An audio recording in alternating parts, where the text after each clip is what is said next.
Recording on cue. Welcome, friends. Hey, thanks for coming and checking this out again. Today, we have a very, very cool guest. His name is Andrew Kroeze, and why I consider him extra special is I met Andrew, about two and a half years ago in person. I knew of his reputation. He had a very, very successful program called Tribe of Buyers. Helped out, big time guys in this coaching industry and such. His resume is very, very impressive. But even more impressive is the fact that what happened after he decided that that wasn't really what he wanted his destiny to be. And I'll let him elaborate a little bit more, but he went through this process that is just so inspiring. And he's created something called Masters of Fate that helps the male entrepreneurs get in touch with themselves in a way that just changes their whole state of being. And it's not just mindset, it's the skill sets involved with it. And if you haven't caught already, I'm a huge fan. It affected me personally when I went through his trainings. So I get a chance now to talk a little bit more one-on-one than I ever have with Andrew before. So this is very special to me. I think if you hang around and listen to the entire interview, you may have a similar appreciation to what Andrew has to share. So again, without all that being said, thank you. Welcome, Andrew. Randy, thank you so much for having me. I'm excited to be here because quitting drinking and becoming sober is such a big part of my journey. And I attribute basically all my success to deciding to quit drinking 4 years ago. So I'm excited to get into that story and a lot more. Yeah, well, hey, let's just dive right in. So quitting drinking 4 years ago. 4 years ago, all in all, at least from my seat, things were going pretty well with you. Is that right? So I was still, it was about 5 years ago. Now that I think about it, I was 24. And I was working a sales job and hated what I was doing. More so because I wasn't connected to myself for the longest time and I didn't know my values. I didn't know what I liked. And I was just felt like I was just doing to do and not getting anywhere. And I went through 6 years of depression and numbness, starting with a breakup when I was 18 years old with a girl that I was totally in love with. And right after that breakup, I started drinking heavily. I joined a fraternity. I also got addicted to Adderall. And I didn't have the self-awareness at the time to realize I was just doing that to numb my emotional pain that I was feeling.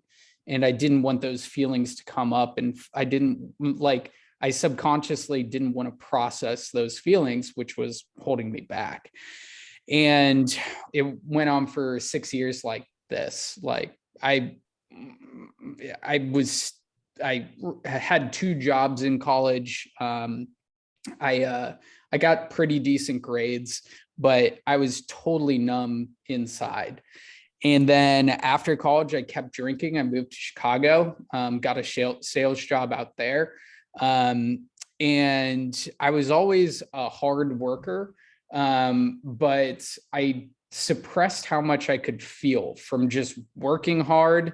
And I wasn't effective because I was drinking so much.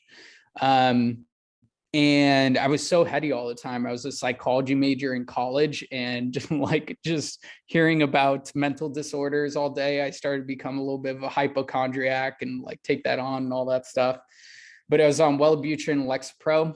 And I was just, one day I woke up when I was 24 after I read this poem Invictus by William Ernest Henley, where the final 2 lines are, "I'm master of my fate and captain of my soul." And something inside of me was like, that's it. My core belief up until that point was somebody's going to come into my life and change my life and change the direction of it. And after reading those 2 lines, I'm like, no, it's up to me. It's up to me to take radical responsibility for my own life and change it for myself. And I did that. I set a goal to lose 20 pounds and quit drinking in 90 days. And I got to that point where I was just like, there's no way I'm going to continue living like this. Like, my dad's an alcoholic. Like, the big driving motivator was like, I love my dad, but not to be like my dad. So I used that driving motivator.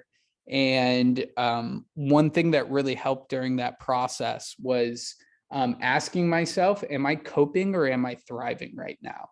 And as much, like, whenever I became aware of my own thoughts, I would ask myself, in this situation, am I coping or am I thriving right now? And if I was coping with my emotions, I would immediately change my activity. If I was thriving, I'm like, cool, this is where I'm supposed to be. So it was a nice little binary. Am I coping? Am I thriving? Let me do more thriving activities instead of coping activities, which I had done for so long. Watched Netflix, overate, taking drugs, drinking, that sort of stuff. So it came down to this, making it super simple. I set a goal. I learned how to track my macros and how to lift weights. I just went on YouTube and looked up Damian Patrick videos, and he gave me all the workouts that I still do to today. I tracked everything in MyFitnessPal. And the cool thing about that, with removing drinking and setting a goal to lose weight, I could see the progress that I was making. And I became super proud of myself on that 90-day journey where I'm like, holy shit, I'm actually doing it. Like, I put my mind to something and I actually did it. I mastered my fate and captained my soul. I remember, there were still ups and downs. And like, I also had a friends group that would go out every weekend, and I stopped going out with them and I would go to the gym. And I was like, there's no way I'm not accomplishing this goal. I was just like, I just want this. So it was a little bit lonelier, but I also found other friends that would go to the gym with me. So I kind of created a new friends group out of it that changed my environment as well, the people I surrounded myself with. And day 45, I hadn't cried in 6 years. I remember a moment at my brother's wedding when he was saying his vows to his wife, and there was not a dry eye in the house except for mine. I was like, Andrew, just cry. Andrew, just let go. And I couldn't do it. I was so emotionally numb. And day 45, I broke down and cried in the shower, just randomly. And it was telling me, oh my God, I can feel my emotions again. And it was so cathartic, like the most cathartic experience of my life. Then 30 days later, I looked down at the scale at the YMCA and I was 21 pounds lighter. And then 15 days later, I was 90 days sober. And it wasn't like rainbows and butterflies, but I felt that internal shift of like, whoa, I can put my mind to something and do it. And in my adult life, I don't remember ever feeling that way before that, of something that I was actually proud of. So that after that, I quit my job. I started my first business. It was an agency running Facebook ads for local businesses. Then I transitioned into Tribe of Buyers, a coaching business. I built up a team of 20 people when I sold it last year. Sold that business, and then went on this year-long journey after selling the business to discover myself again and create a new evolution and new starting point for evolution. And out of it came the Masters of Fate Brotherhood and a whole new level of self-awareness for myself. And I wouldn't be at this point today without quitting drinking. That's great. That is so wonderful.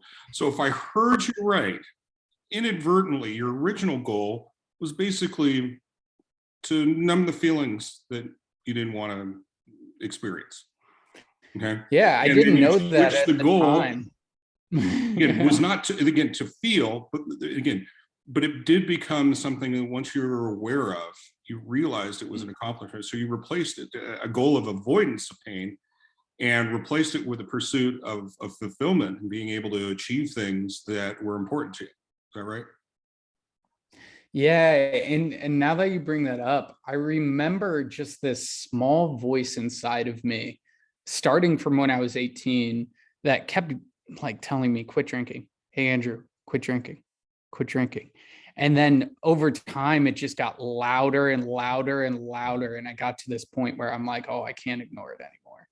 And with being sober, that voice is so prominent inside of me now, where I can hear that voice and respond to that voice right away, because that's intuition, and that's telling me what the truth is of where I'm supposed to go. But I didn't know that at the time. I was just like, no, I'm going out, I'm having fun. I wasn't having fun. I was fucking sad and just pressing or holding down the feelings, you know? Yeah. Was the work that you were doing, or, you know, the success, the drive for success, was that part of numbing the feelings? So I just wanted to be proud of myself, because I didn't feel proud of myself for so long. And I've always had this internal drive since I was born to do my own thing and just like put in the work and do all of that. And that's always continued on, but drinking limited my ability to be successful, because so much of this world is feeling into it. And if we want to go spiritual, tapping into the collective unconscious and being able to rely and trust our feelings instead of suppress them and push them away. It's like every day is a bonus now for me, where it's just like, man, I was in such a shit place. I was so depressed. I didn't think I would get out of it. And now every day is just cool. I get to live. I get to feel like this is amazing. Yes. I from the trainings in Master of Fate, I can catch it so easily. Your gratitude, the growth, the gratitude, the giving that you display regularly and such. It's contagious. At least it is for me, and that's what I'm referencing to inspiring. It's pretty cool. So I guess this is a good time to kind of segue into well, no, I don't want to skip over the important part. So can you tell us a little bit about that personal journey that you did? So Tribe of Buyers, by the way, folks, Tribe of Buyers, big deal, did really, really well. Okay, by anyone's standards and such. People he coached, you know, guys like Eli Wild. Eli, if you don't know the name, Eli was Tony Robbins' #1 salesperson by a mile. Helped him with his group. So other people at that level, they came to they came to Andrew for coaching. Okay, that's how well things were going, and he chose to sell it. Can we talk a little bit about, again, the choice of selling Tribe of Buyers, and then the journey that you spent for a year before starting Masters of Fate? Yeah, absolutely. So I started Tribe of Buyers, like we had a vision, we had a mission, but it was more just to make money and help people. But it wasn't like a strong, compelling mission that was coming from my heart. And helped a lot of amazing people like Eli Wild, like Cole Gordon, who runs a $40 million coaching agency now, or a sales agency now. He like, we worked together for the first year of him starting that. So that was really cool. And people like John Whiting and really amazing people. But I got to the point after 4 years of running that business where my heart wasn't in it anymore. And I kept lying to myself that my heart was in it. And then it got to this point where I was like, okay, it's time to move on. Like, I helped a lot of people. I made a lot of money through this. But my heart is just screaming no more. So all in the same month, in 2021, I broke up with my girlfriend, had a falling out with my best friend, and got in a car accident, woke up in the hospital, and sold my business. So I had this big month where I was like, okay, this is life just telling me it's time to make some changes. So I went off the grid and went to an ashram for a month. I had been to a monastery before, Deer Park Monastery in Escondido. And that was such an incredible experience. I just wanted to get away again. And there's a quote that I really love that I'm living my life by now, which is the space between the notes is what makes the music. So in my day-to-day life, I just make sure I make a lot of space where I'm not thinking and I'm just following little body nudges and getting back to peace. And I've been able to rely on my intuition more and have been allowing life to guide me where I want to go. And it feels like I'm creating a symphony now instead of just a bunch of jumbled noise, you know. And also my best ideas come in those spaces. So I get paid to think now, which is really cool. Where I have a team underneath me and all I need to do is come up with ideas and be like this way, that way, you know? So over the past year after selling the business, it's been a journey of self-discovery. So going to that ashram, going to Marrakesh, Morocco with 25 entrepreneurs and artists, getting to work during the day with these high-level entrepreneurs, and then at night watching a painting being created or somebody playing music, and really balancing the masculine and feminine energies inside of me where I found true power, where it was okay, control during the day and talk about business, and then release of control at night, and that beautiful balance between the two.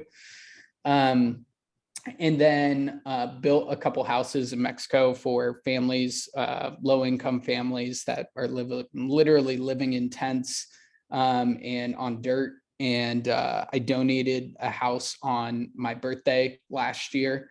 And that was the most incredible feeling and experience of my life, where I got to present them the keys. And when we got there, we asked them the question, what are you most excited for? And they're like, just to be warm. So being able to provide that for a family where they're going to be able to survive for generations in that house and be warm and safe, and so many new opportunities and possibilities will open up in their own lives. And traveled all over Central America and got to learn about different cultures and find that true happiness is just the combination of three things: community, connection, and purpose. Where I met these incredibly poor people, but they were always smiling and they were so happy because they were involved in community. They had people that had their back. They were willing to go deep in conversation and connect deeply with others, and they brought purpose to their work. It didn't look like the most fun work to me, but their mindset was, this is deeply meaningful to them. And they had a deep meaningful purpose behind what they were doing. I was like, oh shit, that's happiness. And we're all just chasing money here, which is great. Money creates safety and freedom, and definitely building up the skill sets to obtain and sustain and build money is incredibly important to have that safety and freedom. But true happiness comes from community, connection, and purpose. I agree. Absolutely, positively. So that's the perfect segue into now Masters of Fate. Because one of the things that did really resonate with me is, again, having sectioned off the values, what's important to you personally and professionally.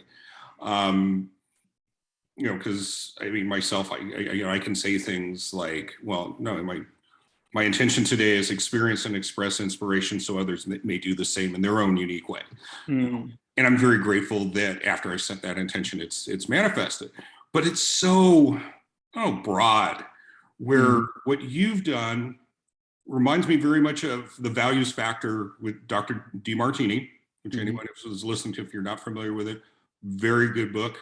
Dr. DeMartini was very helpful for me, and I believe in the way Andrew nodding his head is as well. The key thing is when we understand what we value the highest, it leads us towards what often is described as purpose. Am I understanding that correctly, Andrew? Absolutely. Yeah. And kind of how this all came about was on my travels. I was seeking my own self-discovery, but asking others, like, What are your value? What do you value? What's your mission in life? What's your purpose? Um, uh, and like when I would ask people those questions, I would get either really wishy-washy answers, or they would be like, I don't know. And I was like, whoa, these are at the foundation of who we are as a human being. What if we define these? What if we actually took the time, took the space to define who we are and define who we want to become, so we can create the script for our life and be intentional around it? So that's where it initially started. And I created my own methodologies from what I knew around creating values, creating core beliefs, creating a life vision, not just a business vision, and so many other things, creating principles for our lives so we can make quicker decisions around how we actually operate.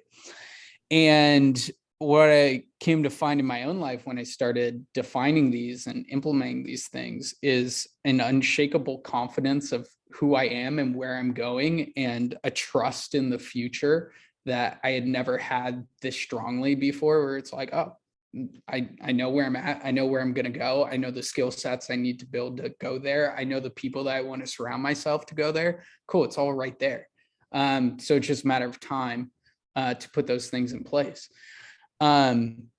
So then I opened up the Masters of Fate Brotherhood to help guys with this. And we focus on 4 core categories. So energy, mindset, relationships, and finances, and building wealth. So, and one of the biggest components that isn't talked about enough in society that I found is the energy component, where people talk about mindset. But how I look at mindset is that those are the notes. Those are the thoughts, all of that stuff.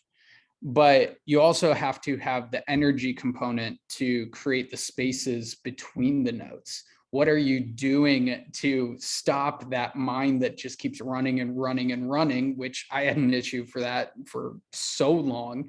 And sometimes it comes back up, but now I have tools to realign my energy, like breath work, like meditation, like ice baths, exercise, that sort of stuff. And now I have it systematically down in my calendar and what I do from day to day to create the spaces between the notes, which I'd found that life is a rhythm, that I wasn't creating a rhythm in my life. I was just working so hard. And it provided some level of success, but it didn't provide me fulfillment. And as Tony Robbins says, success without fulfillment is the ultimate failure. And I fucking felt that. So, yeah, those 4 core categories, and putting a big emphasis on energy, so we can find fulfillment in all areas of our life. Yeah. I'm so glad, again, the conversation's flowing into energy. Again, which, by the way, folks, if you haven't noticed, this is just a conversation. It's just flowing as it is. But I think, correct me if I'm wrong, it's the energy that we're sharing. Okay. And this also could be described as what I refer to as our essence, our being. So when we do the inner work that Andrew's gone through, we get to a state where we can move through life with a lot less friction. Entrepreneurs all the time talk about grinding. And I'm like, man, that doesn't sound like the most effortless way to flow through life. It sounds like you're forcing a lot of stuff. Where when we're able to experience this harmonic rhythm. That's my terminology. But again, how he's talking about the rhythm, and how we talked about it having not just notes, but a symphony going on.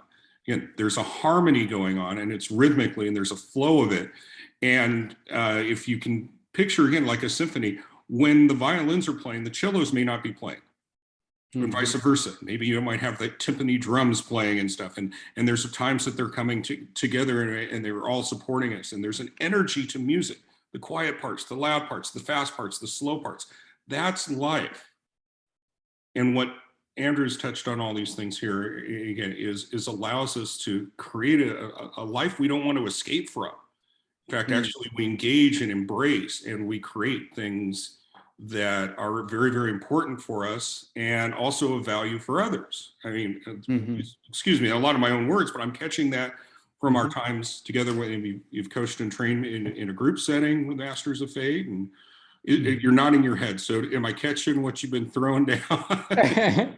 You hit it spot on. And I think the other thing with your definition of the symphony and playing different instruments and that sort of stuff, I've started to categorize my life in seasons.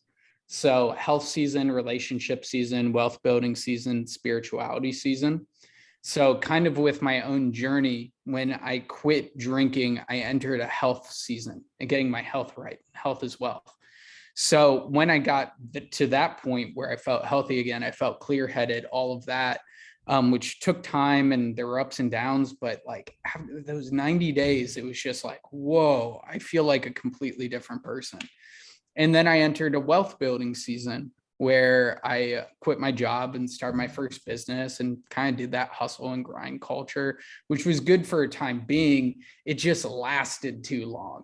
I went on 5 years of that basically wealth building season, with a little bit of relationship building season. But then I was forced into a spiritual season to reconnect with myself, where just everything kind of crumbled in 1 month. And then I was like, okay, I'm going to an ashram. And I entered that spiritual season. I was in that for a few months. And then after that, I was like, I want to go out and meet people. So I started traveling with people all over the world, and I entered that relationship season. And then I had the idea for Masters of Fate. And I was like, cool, I want to go back into a wealth building season. And that has been really helpful for me to be like, cool, I'm in a health season, so maybe my business won't profit as much. Or I'm in a wealth building season, so I'm okay if I gain like a pound or two. And being okay, like identifying what my focus is and improving that part of my life. So because when everything's important, nothing's important. So that focus has really helped me grow every area of my life by chunking it up into seasons and identifying my focus. Yeah. Well, and one of the training sessions you mentioned when you were in Mexico City, you were feeling a little out of alignment, and you recognized one of your highest values, travel.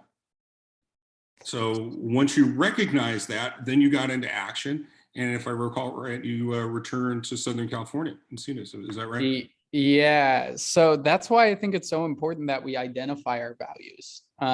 Because when we have, or like, since I've had them documented, I know why I'm not feeling the way that I should or that I want to. It always comes back to a value that I'm out of alignment with. So like I've categorized my values in 3 different categories. So lifestyle values, character values, and operational values. And with lifestyle values, my 5 lifestyle values are community, connection, philosophizing, travel, and family. And if I'm not engaging in communities as much as I'd like, and going to breathwork sessions, which I did this weekend, which was amazing, or going to co-working sessions with colleagues or friends and that sort of stuff, then I'm going to start feeling off.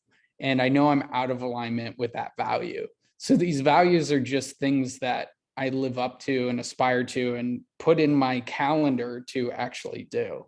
And it helps me stay in alignment with feeling like myself. And character values, being the actual character traits that I love and appreciate the most in myself and other people, being like grounded, interested, inspiring, that sort of stuff. I know who I resonate with the most right off the bat because I have these 5 character values where I'm like, oh, I don't get along with that person because they're not grounded. That's it. I don't have a question in my head. Or I really get along with this person because like they're interested, they're being inquisitive, like that's a top value of mine, that sort of stuff. And then operational values are kind of like business values where they tell you how to act and how to operate. So my top operational values be your word. Whenever I am not being my word and I'm making up little lies or stuff like that, I feel that shit. And now that I have that documented, I'm like, okay, oh, that's it. That's it. And yeah, I review them every day and I pick out the value that I want to most live by. And we need to be reminded more than we need to be taught. And this is at the core of who I am as a human being. So I get to remind myself every day of my values, of my beliefs, of my vision, and I start to become those more and more every day. Yeah, yeah. Gosh, so well said. Again, I say stuff, create a life you don't want to escape from. You just say it in such better detail. But yeah, you just said a sentence there that I'd like to dive a little deeper in such is you don't need to be taught, but reminded. Yeah. So is that what I refer to as unlearning? I mean, we haven't really talked about it, but is it unlearning the paradigms and the stories that have inhibited you, blocked you from being your authentic self? Partially, yeah.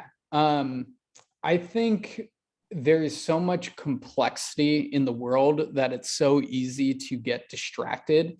And usually the right answers are the most simple. So the more we can be reminded of the right answers and truth, the more we embody those things instead of being distracted. So usually it comes down to a core of like simple truths that we just need to be reminded of on a daily basis. So it's installed into us. And a big part of it, and I went through Landmark as well, is unwriting our old stories and seeing that they're just stories that we've been telling ourselves over and over and over. And a lot of times those things come from things that happened in our childhood, what our parents told to us, what peers in our classes said to us, what our teachers said to us.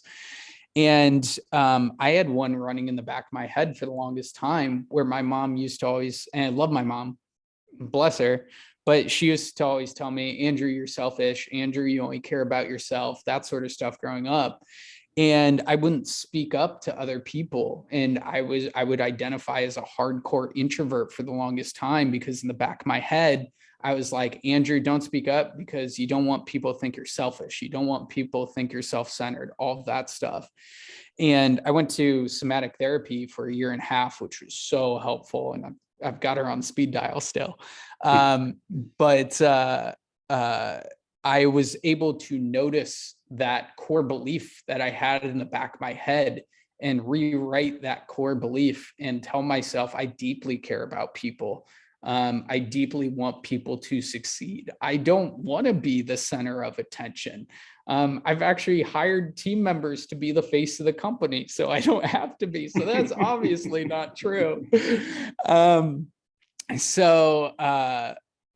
think it's looking at those stories that we keep telling ourselves, what actually happened and what's the story we're telling ourselves behind that, kind of Landmark style, and looking at what beliefs came out of that and what assumptions do we make out of those beliefs and how does that run all of our thoughts, and then swapping that belief out with a core belief from our vision of what we actually want, and letting the process work over time, where the more we're aware of our thoughts and are able to swap old, outdated core beliefs with new ones from our vision, the more we become those core beliefs from our vision. Yeah, yeah. Which, another reminder here and such. Yeah, one of the things, again, about 3 years or so ago when I met you, I believe it was from you or was from Brad. I don't know.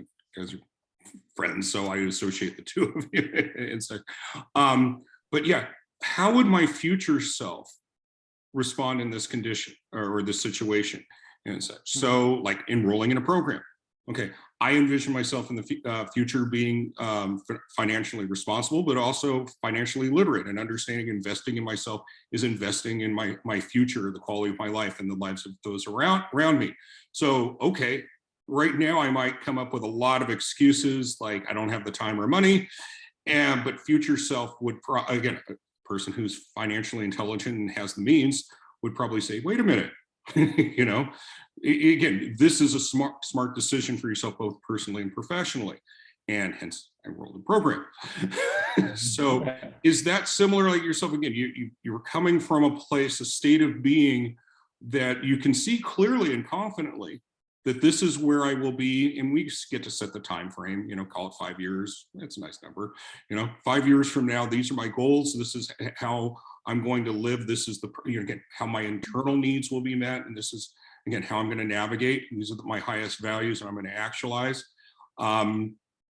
Yeah. So again, is that similar to what you were talking about?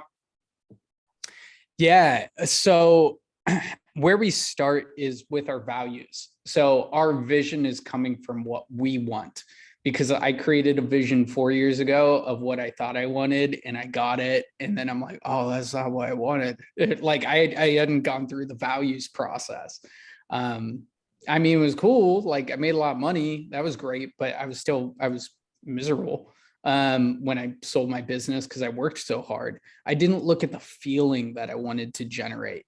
I didn't look at my values, what would generate that feeling for me, where I realized, holy shit, it's not money. Like money is safety and freedom with money, but like also I wanted to travel more. I want to be involved in more community.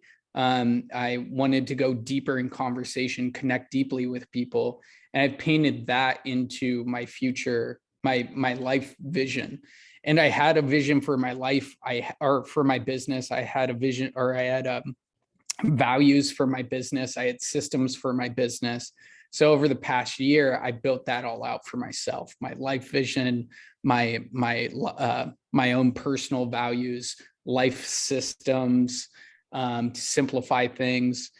And I think it all just starts with our values, creating our values from our heart, and then looking at our life vision of what we want our life to look like. And a really good question to start with when we're creating our life vision, which I got from my business partner and we baked it into our process, is if I had all the money in the world, if I had billions of dollars, what would I spend my time learning about? And like that helps us determine what really fucking lights us up, what lights our brain, our heart, our soul on fire that we want to go for. And who do I want to surround myself when I'm learning about that stuff? What people do I want to surround myself with? Where do I want to be when I'm learning about that stuff? And just answering those questions from there is a great basis of what we want our life vision to be, and not end up in a place where we might have a Bugatti and a mansion, but we're all alone in that mansion. We feel miserable, and we have success by other people's terms, but not fulfillment for ourselves.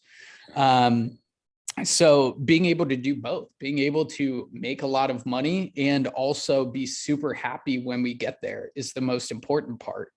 And I've really just broken it down into two things.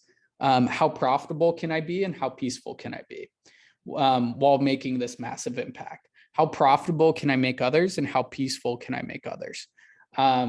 So just the two P's, peace and profits. Well, and then this is the perfect segue. One of the things when I went through the 5-day challenge that you offer is the forever business. Mm-hmm. So is Masters of Fate your forever business? It's one of them. So this is where it all started, with the idea of Masters of Fate, with the Brotherhood. But as we've developed this IP and everything, we're like, holy crap, this can make a massive impact on society in general. So we have plans to open up a sisterhood next year. We have Masters of Business, which is launching next month, which is all business systems. I'm a systems guy. I love to be behind the scenes and make things simple and easy.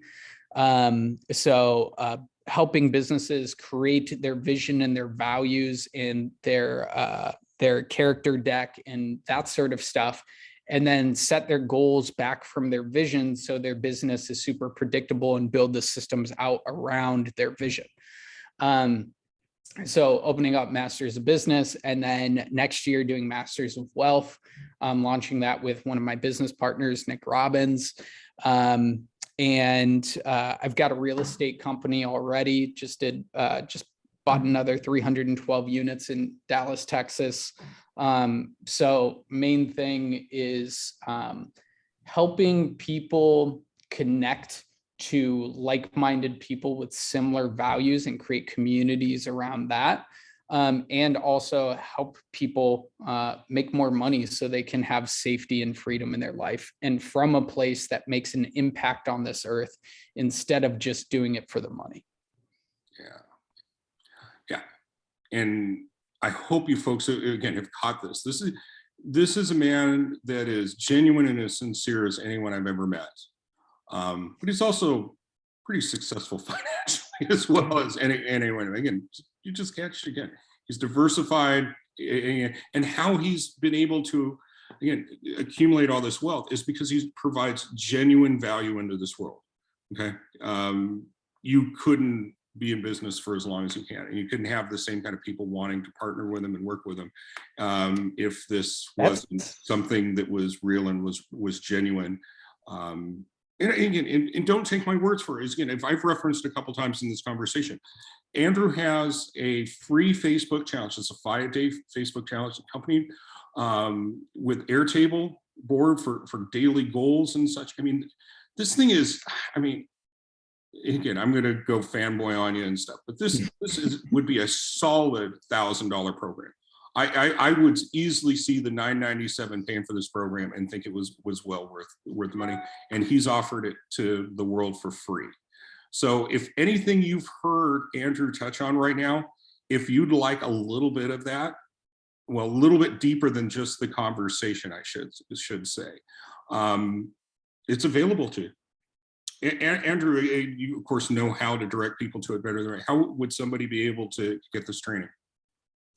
Yeah, I'll shoot you over the link to the sign up page for the Facebook group. So you just sign up on that page. It directs you directly to the Facebook group where all the trainings are at. Also, there's a free app that's built on Airtable that will help you house all your values, your vision, your beliefs, skill sets that you need to develop in building out your forever business. So you have it all in one place that you can revisit over and over and over. And the trainings will show you how to build those out. And for me, it just comes down to the more people I can show them how to create their values from their heart, the more intentional people will be with their lives. So that's the biggest thing that I want to bring to this world, is helping them create their values and their vision, and be able to have conversations around their values so they attract the people that they want, that resonate and align with them the most in life. So I'll shoot you over that link. And then it will direct them straight to the Facebook group, and they can go into those trainings and rock it out.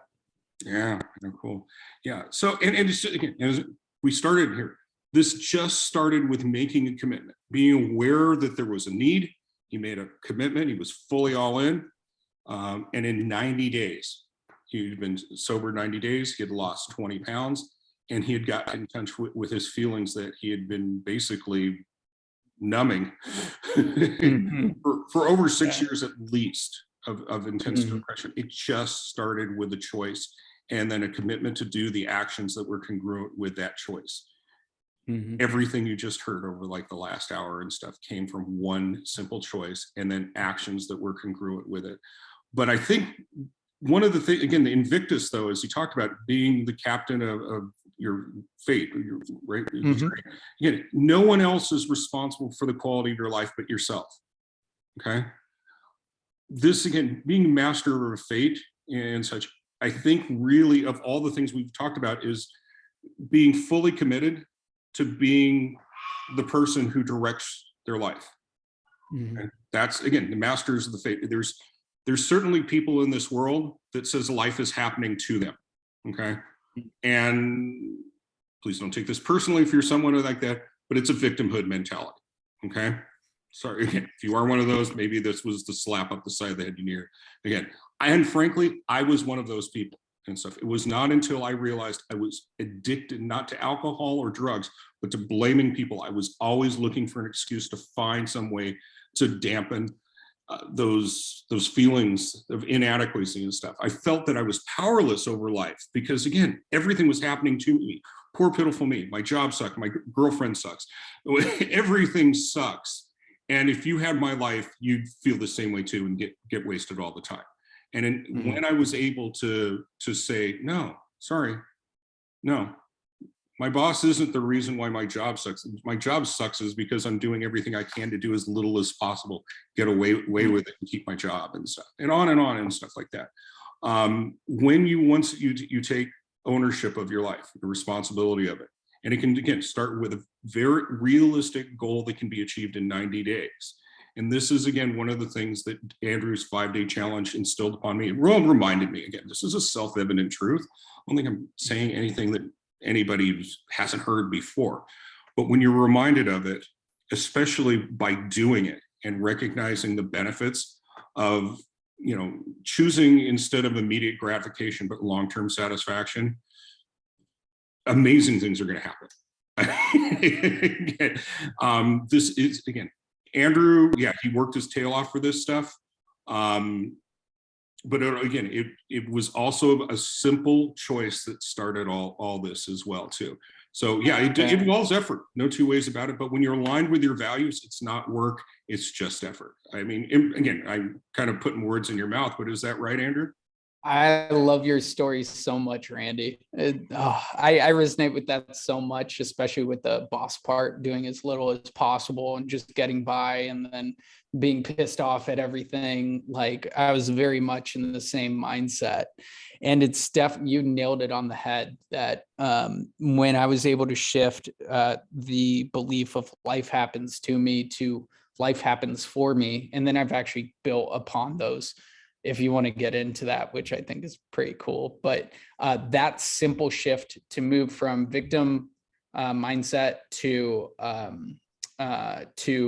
being in a place where everything is happening for me, and it's universal abundance, that life is happening for me in every situation. That's just one belief shift that changed my entire life. And then I kind of want to add to it because I think this is pretty cool. So I call this the life triangle, the life belief triangle. So at the bottom, like you were saying, is life happens to me, which is a victim mindset. And then to ascend, I went to life happens for me, but I think right next to life happens for me is also life happens because of me. The balance between the masculine and the feminine, where life happens for me is release of control. Okay, what lessons am I meant to learn here? Life happens because of me is cool. I took those lessons. Now, what are my goals? What am I going to implement? What am I going to do? And I'm going to execute and do this. So being able to balance those two beliefs of life happens for me and life happens because of me gets us to the ascension to the very top of life happens through me. And the more I've tapped into that, the more I feel like life happens just through me, that I can take in the collective unconscious of everything around me. And it's so much more flowy. And there was another thing that I wanted to bring up, that it's just for you, for me, for everybody, it's just momentum. Getting to that point where the starting is the hardest part, staying consistent is so hard. But when we reach momentum, that work didn't feel like work. It just felt like the thing that I do, the thing that I am. And we just hit that point where it's momentum. Like in everybody's, if people are trying to quit drinking right now, when you quit and you go a period of time of not quitting and sustain those ups and downs, you will catch momentum. It's just a matter of time. And then you'll be like, whoa, this is the new me. This is just how I operate, Yeah, so true. So true. Yeah, it's just, here I am in Vegas 24/7. I can have a drink. I got money in my pocket. Heck, I'm a walking distance from a bar right now and such. And again, 24/7, I could sneak out. My wife would never know doing this. I don't want to do this. I've done life both ways.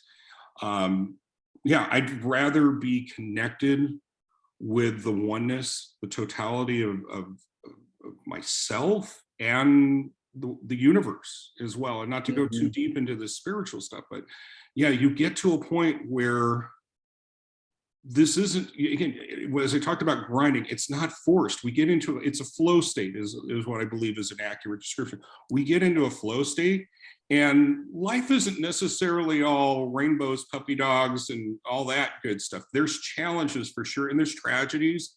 and stuff. But again, what I heard Andrew talk about again is we recognize this is an opportunity for a lesson. What can I learn from this? This really, really sucks. And if, okay, you feel the emotions, you process, don't stuff it in. Allow those emotions are there. That's that energy we talked about earlier. Let that flow through you instead of trying to dampen it and kill it. Okay. But we learn eventually again through these challenges and stuff, we can regulate our thoughts and our feelings and our emotions just as we can with our actions and such. So, and every now and then you might need to go up on a mountaintop and yell at the top of your lungs. It's kind of breath work I've done and recommend it. Yeah. But on the other hand is if we can pause, we don't have to react, we can respond. And we can again take these moments that are valley moments and recognize these are opportunities for growth as opposed to, again, the victimhood mentally, like my life sucks, why me? Why me and stuff? Well, instead of it's like, what is here for me? Yeah. And I know this might be a stretch for some people and such. Let's just kind of come back to just something as simple as just logging in, become a member of the 5-day challenge for Masters of Fate with Andrew. If you go through that, you get benefit of it. There's next steps, actions after that as well. Again, one simple decision may be as big of a hinge point as Andrew's was of choosing to stop drinking, losing 20 pounds. And then again, immediately he recognized that there was some feelings that needed to come up and process, and he felt alive.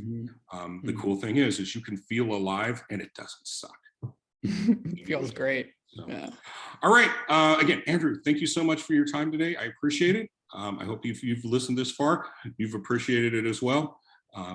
Let us know in the comments what your thoughts and feelings are. And until we meet again, take care. Yeah. Thank you so much, Randy. Thanks for listening, guys.